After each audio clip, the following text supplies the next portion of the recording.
Hello, you wonderful people, and welcome to another episode of Not Too Comic Book. This being a show where I talk about TV shows that are adaptations of comic books. For today's episode, I'm going to talk about My Adventures with Superman Season 2, Episode 2. A lot of really interesting things went down in this episode, so let's break it down. So obviously, this is our first time getting to spend probably a little bit more time with Waller. I think we're going to, because obviously it seems like the general Lang was like the main focus last season because he was the one that was in charge, and Amanda kind of took second seat. You should play second fiddle to him, but obviously she's stepping into the main villain role this season, obviously. But it's like, yeah, it's Waller. That's to be expected. It's like Waller's going to do what Waller's going to do, and obviously this episode really showcases that. But I love we got to see a different side of her, because it's like you always see her like business. Seeing her wake up and basically giving herself like affirmations of like, yeah, you got this, Waller. And it's meant to be obviously a little comedic, but it's like, yeah, it's kind of interesting seeing that side of her because she's typically all business. I've never read the comics, so maybe we have seen like a sillier side of her, but any version of that character, like obviously like the Suicide Squad movie, specifically the Suicide Squad, kind of played into some of the humor, but she was kind of playing like the straight man in the whole like comedy situation around her for the most part, kind of like the absurdity of everything that was in that movie. But even like some of the animated stuff, you've always seen like her being dead serious, so kind of seeing like this small little like, oh, like it, for the levity of purposes of how the story's being told. But yeah, Waller's trying to get information out of Lois's dad, and I think it's so interesting because Sam and Waller like having their relationship. I wonder, do they typically have a relationship in their dynamic? Like, does that exist in the comics as well? Because this is like my first time seeing that. Maybe other shows have dabbled in that connection, but this is my first time really experiencing that. And him kind of reading her like a book. It's like, oh yeah, how Antarctica found. She's like, how you know about it? He's like, dude, I've been running this operation for a long time. So even with you in charge, it's still my operation. Also, I can read you so easily. Like, I could tell by your face. Like, even if I was like off the mark, I still threw it out there. I could tell by your face I'm 100% right. And that annoys her the most because it's like, no, this is my operation. You don't know anything. Because she's like, wants to prove like, oh, you think you know me, Sam? I know you. I know your weakness is your daughter. Like, you want to act tough and everything, but I will always know your weakness. And unlike you, I am willing to pull the trigger if it's for the greater good. You have, the argument could be like, you have too much humanity. And I'm like, nah, I dispense with that BS because all I care about is what's for the greater good. I would do whatever I got to take. I mean, very much in the same Peacemaker. Doesn't matter man, woman, or child I have to kill if it means, peace. So it's like I guess at the time, I never even correlated at the time just how much of a perfect fit Peacemaker being part of the Suicide Squad. I don't know if he's been the part of the Suicide Squad in the comics or not, but I mean, at least the Suicide Squad, like that correlation and connection, and obviously tying that into the Peacemaker show. So it's like that, how much of a perfect marriage of those two characters are, like him and Waller. That's what you picked him, obviously. But either way, just Waller's perspective is like, right, you're just too soft and I'm doing what needs to be done. And it's just like I said, this episode showcases how evil she is, even to the point later on when we find out all those missing prisoners. Yeah, she was just taking non-violent criminals and experimenting on them, because you're almost like, yeah, that sounds like Waller. And it's like, even Sam was like disgusted by that, being like, wow, this is not the person I thought I knew. Like, yeah, we would go certain lengths, but this far, like our job is to protect people, the American people, but also like humanity in general. I mean, depends on what age of the comics are you're pulling from, but obviously it stems from like, yeah, it's all about America, but it's also like, yeah, we're protecting the world from a worldwide invasion.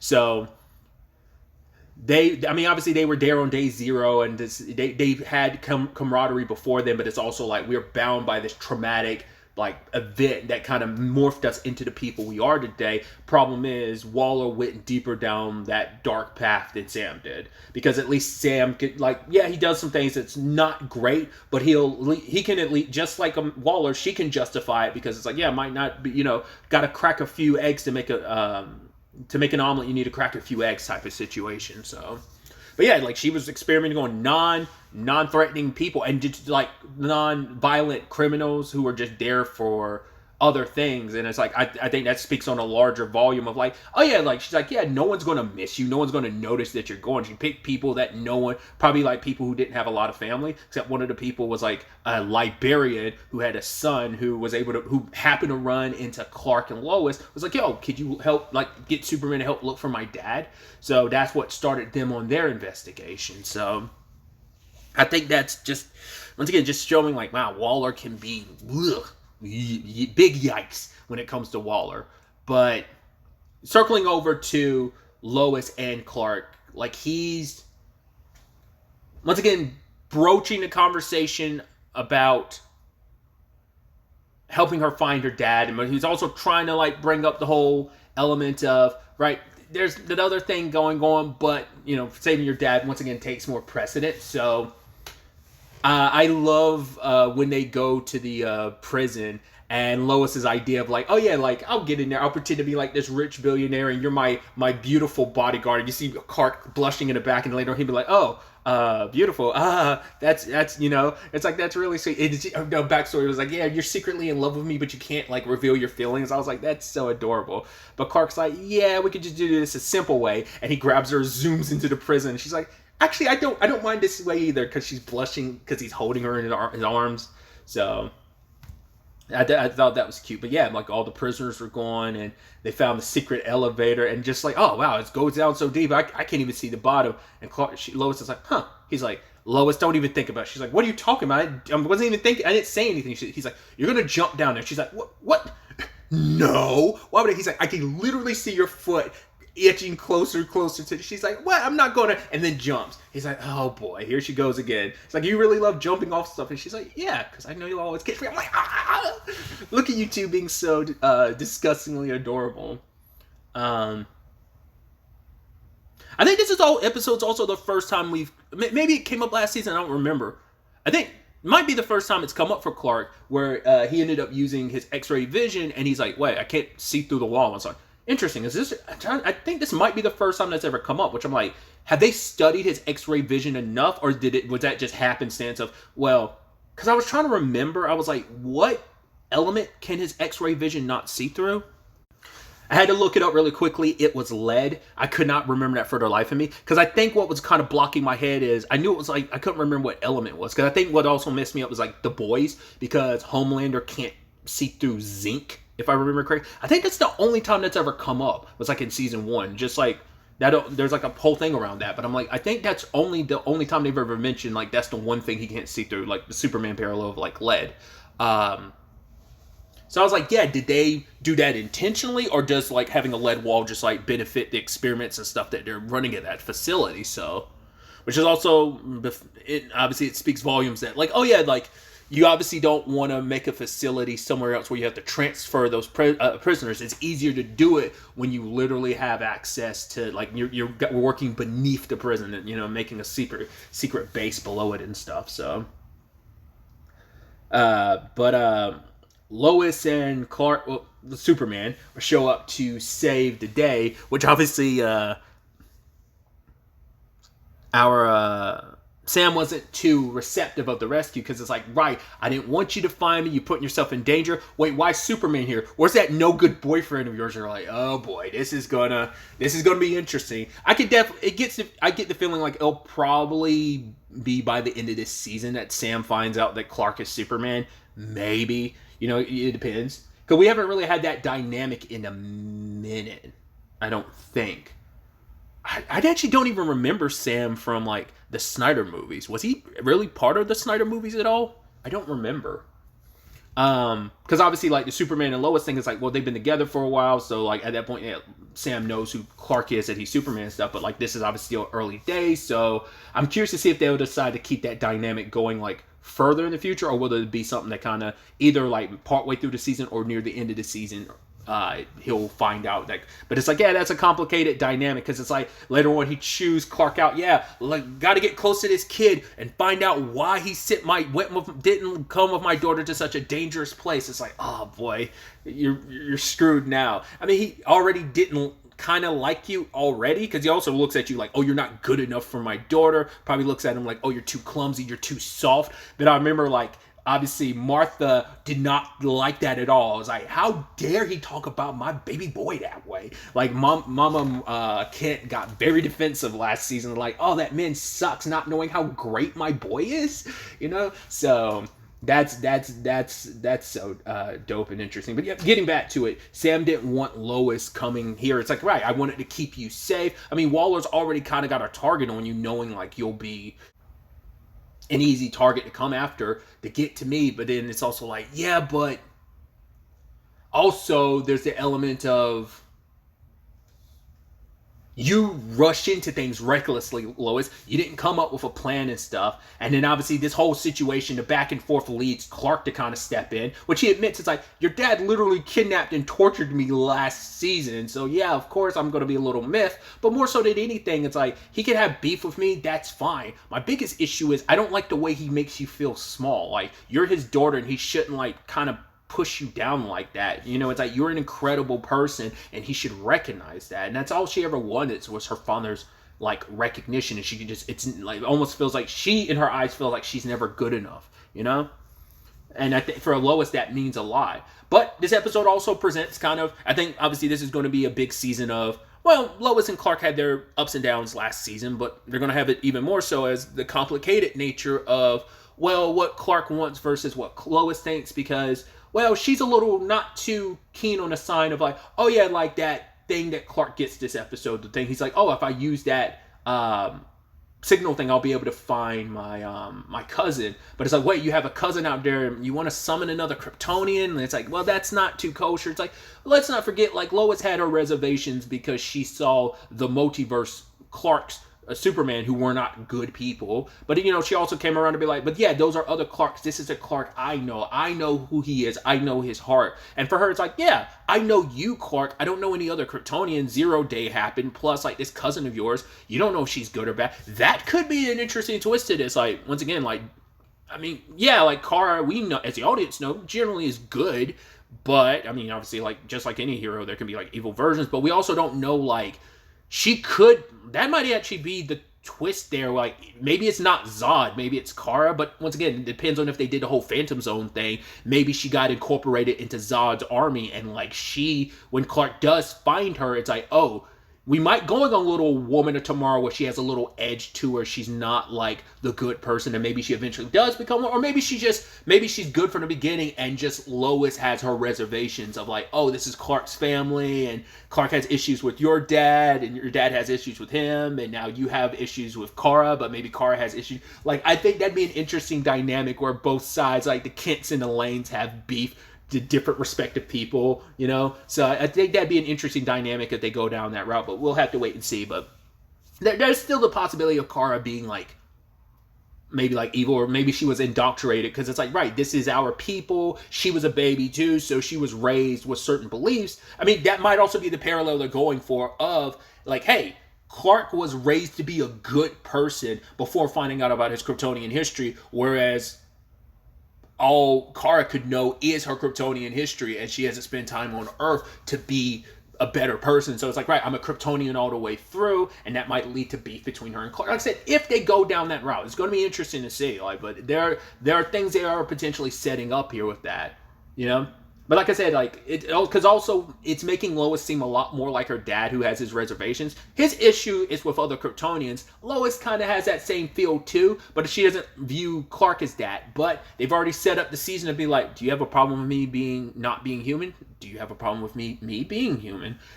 So it's like that divide is, it's not, they're in a decent enough spot, but there's already kind of like those bubbling issues. Every relationship has its ups and downs. It's complications and tribulations, so once again, Sam himself is seeing like the ugly side of humanity, where it's like he is so like adamant about the Kryptonians being bad, but it's like, I mean, firsthand that people can be bad too, but it's like, yeah, but people being bad versus aliens invading, those are two different things, but it's like, it is going to be interesting because he saw a very dark side of Waller this time that it's like, it's always been there. He's just never paid attention to it because he was able to rein that in because he was in control. Now she's in control. She's going full Waller. Whereas like now it's like, oh, you're kind of working alongside Superman. You're going to see like, right, maybe last season you saw it too, but even more so this season, he's not the bad guy you thought him to be. He isn't representative of all of his people, and all of his people weren't representative of what happened in day zero, so stuff like that I think it's going to be an interesting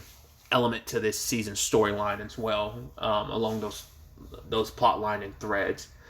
When the character's name is like Agent Martin, but like its name is Atomic Skull, I was like, is he who I think he is? I was like, no, he's not who. I forgot that villain's name. Oh no, not unless that's Dr. Phosphorus. There was a villain in Batman Beyond. He wears like a black suit and stuff, but like he's kind of like a glowing skeleton dude. Like you can see through his body because he's glowing kind of like that greenish yellow. Not unless that's supposed to be like Dr. Phosphorus in like Batman Beyond. But that's who I was kind of thinking he was initially. I actually Googled him really quickly. It's like, oh man, like when you look at what villains look like in the past versus what they look like now, it's so interesting because it's like, yeah, I looked at his classic costume and it's like, oh, like it's just so crazy how villains can change so drastically over the years, of like their designs and stuff. I doubt that's the last we saw when he got buried under some rubble, but he was like, yeah, I was specially designed to fight with you. Because once again, like all those people being experimented on, it's like, cool, let's find a thing that works, and then we're going to give it to Task Force X's soldiers. So that's probably going to be the way we get introduced to a lot of villains. I don't know if Atomic Skull is typically, because he's a Superman villain, but I don't know if he's always associated with like Task Force X or, the Suicide Squad. In that capacity, but we're getting like I said, I'm so interested to see what other villains kind of get birthed from all of this. Because Sam also found out from Waller this episode, like, oh, you set me up for failure last season. You let all, like, the bad guys out, which I brought that up last episode. I was like, right. The only person they captured again was Ivo because Clark took him down in the episode 9 last season. But, like, all the other villains are in the wind. So I'm curious to see if they rear their heads or are they going to lay low because it's like, well, we don't have to just worry about Superman. We also have to worry about Waller. So they're probably going to, like, be super down low, but they could still pop up in some capacity this season. But yeah, going back to it, Waller, my whole metaphor, Waller just being like, nah, who cares if I have to kill a few civilians if it means protecting all of humanity? And just like I said, just Sam not being down for that. Luckily, our crew had some backup with Jimmy, who had this whole thing this episode where he was trying to like go help out Lois and Clark, but it's like, nah, you have to work on Firebird because since buying that company, you haven't done anything. You haven't put out a single video, and the Daily Planet, we need news out daily, but also our videos too. So he does now have a team. I wasn't expecting that to get rectified immediately because the whole like, oh, I'm going to be working by myself. I was like, well, that's probably not going to go for long. But it turns out Flip and her crew, as well as Steve, which makes sense since Steve and Jimmy like bonded last season. So I'm sure Kat was not going to be a part of all that. But I love that Steve did because he's like, hey, I'm going to look out for my other wolf buddy, Jimmy. So he has it's so interesting that Perry would hire like a whole bunch of kids, but it's like, well, like they do good enough work. Then I'm like, all right, I'll hire them despite them being rambunctious. And I love that line from Jimmy being like, yeah, the interns aren't listening to me. And Perry just laughs in his face. He's like, oh God, because I don't think Jimmy recognizes the irony in that. It's like, oh, all I had to deal with last season of you not listening to me. To be fair, we also don't know how long. I don't remember how long Lois was working here before Jimmy and Clark got hired, but I'm sure she's even more rambunctiously not listening, even back with being an intern, like probably long before then she was already not listening, so it probably just got worse with Jimmy and Clark around. So, but yeah, because of that, Jimmy found out what was going on, dragged the team along, because it's like, yeah, as long as I drag you guys along, Perry can't say anything,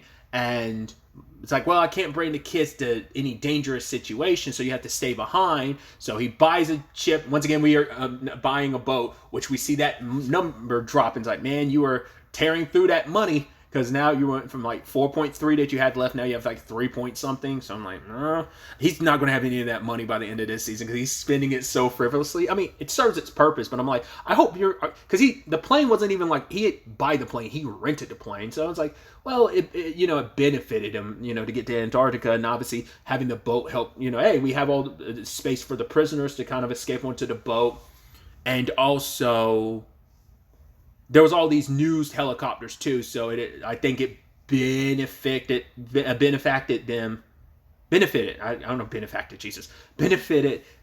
that it's like, right, now not too much Waller could do when like literally news cameras and news helicopters are nearby. It's like, yeah, I think probably like they just got drawn by the explosion, so kind of blew up your secret operation in base, so you're definitely going to have to move now.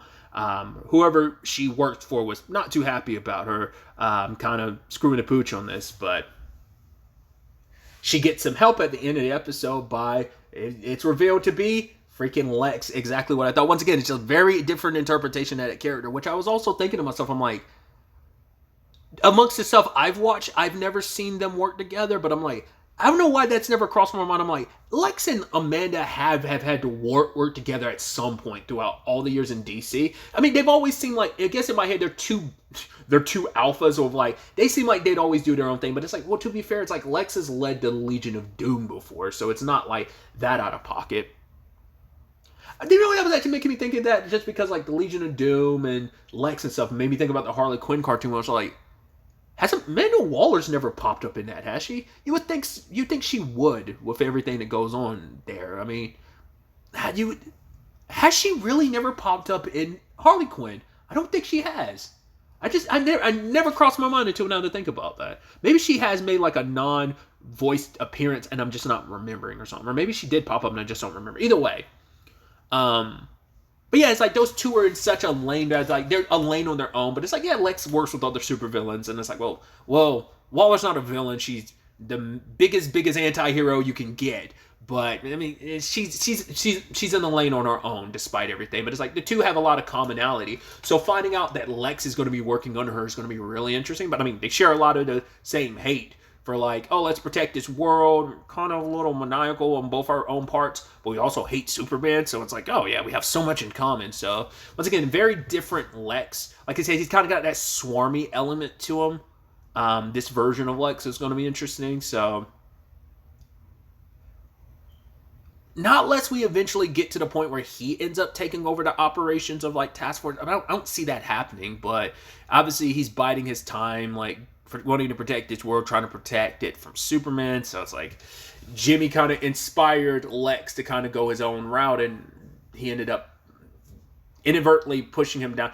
So not unless him and Jimmy end up, that could still play into it where like Lex uses his like connection to Jimmy to get close to like finding out about Superman and stuff, like not unless he tries to do that. I'm sure with his connection to Ivo/Parasite, I'm sure Clark and Lois would be reserved about it, but he'd probably be like, oh, I've changed and blah, blah, blah. It might be some BS like that. I don't know. Because I don't know if I brought this up last episode. I was kind of almost wondering if Lex was going to start working with Jimmy at Firebird. I was like, I don't see him doing that. So I thought that. I don't remember if I brought that up, but I figured it wasn't going to be the case. But it's like, did not see him joining up with Waller and Task Force X, so... It's interesting, too, because Slade has issues with him because it's like, oh, you made me look bad because I showed up too late when Ivo came after Waller. Because, yeah, if it wasn't for Alex, she probably would have got despite everything. So we have that.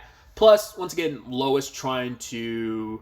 This is an opportunity for Lois to spend more time with her dad, as well as kind of get the opportunity to mend their relationship. I'm wondering, are we going to get anything with her sister this season or not? I'm curious, are they going to go the Lucy route in the show or not? But also, it's like, for her, it's like, yeah, you can stay with me, but he's like, no, I don't want to do that. I would put you more in danger. I need to lay low. It's like, oh, why don't you stay with Clark and Jimmy? It's like, cool, just like volunteer your dad who doesn't like me to like stay with me and my best friend. And yeah, that's especially considering like, yeah, he hates my other persona and I'm gonna have to be like pretty stealthy about being Superman around him. So that complicates things. But like I said, he's all about that. Like, oh yeah, let me get an eye on this boyfriend. Like, yeah, like, once again, he doesn't see him as anything good. Like, you're no good. You're not good enough for Lois. So that's going to be an interesting dynamic of them living together. Curious how Jimmy's going to feel about that. Some very, very interesting developments all across the board. It's definitely going to be interesting to see where the next episode ends up taking us going forward with all of this, because there is still also, like, I think it was called the Beacon, right? That Clark took. I was like, right, I forgot to talk about the fact this. I mean, he got it, but also, like, yeah, he hasn't told Lois yet, and she's already presented her reservations about it, and now her dad being around, so it's like, it's going to make looking for your cousin a little awkward, because now you have to doubly, like, okay, protect my identity, but also not let General Lane know that I got this thing, and you wanted to talk to Lois about it, but maybe next episode you will, and she's probably gonna be upset that you kind of waited too long, and maybe you get to see more of her feelings, and it'll make you more and more reserved about it, because it's also the thing of, yeah, you got family. He has family too, but this is also like the only family he has left, especially since he lost his virtual dad last episode. His only ties to his Cortonian heritage is his cousin, so it's like, yeah, family out there. I don't know what she's going through. I don't know if she's okay, and it's just like, just to not feel as alone in this world being this alien, I need to find my cousin, and it's like, you have your dad again, so why can't I have, but it's like, there's a difference there. I'm sure, like, Lois or the General kind of present that. So it once again, these story beats and threads are already setting up some interesting stuff we can see as it, like, these are going to be interesting developments to see progress as the season goes on. But like I said, I'll wrap things up here. Till the next time we meet, be happy, be safe, live life to the fullest, and enjoy it. Good day and goodbye.